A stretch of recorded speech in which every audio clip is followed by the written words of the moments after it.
Bonjour, nous parlons cette semaine de vivre et de proclamer l'Évangile à travers des personnages du livre des Actes. Aujourd'hui, nous allons parler d'Apollos.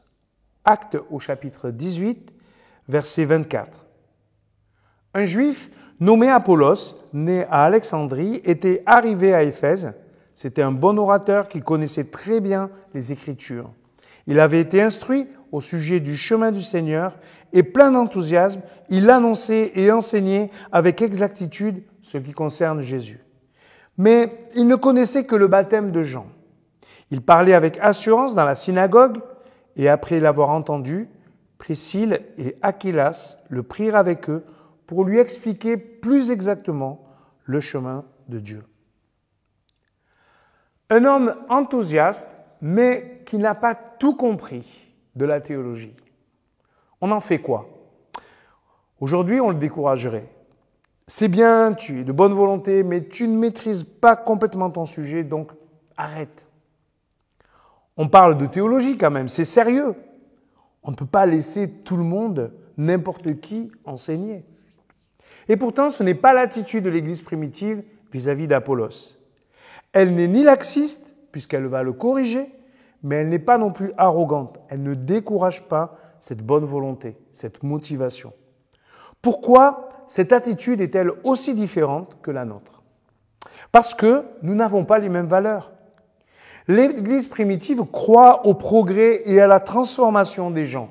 Non seulement les gens qui se convertissent, mais aussi les croyants qui progressent et avancent dans leur foi. Nous sommes dans une culture à la fois élitiste et intransigeante. Nous prenons les gens quand on en a besoin, nous les enfermons dans un rôle et ne leur offrons que peu de marge de manœuvre et peu de possibilités de faire des erreurs. Au contraire, Priscille et Aquilas s'occupent d'Apollos comme s'il était de leur propre famille, voyant son potentiel au lieu de regarder à ses lacunes. Si l'efficacité de l'Église primitive nous impressionne, sa culture, ses valeurs doivent alors nous inspirer. Donner une seconde chance, accompagner au lieu de juger, être bienveillant plutôt que d'être intransigeant. Cette attitude nous fait rêver.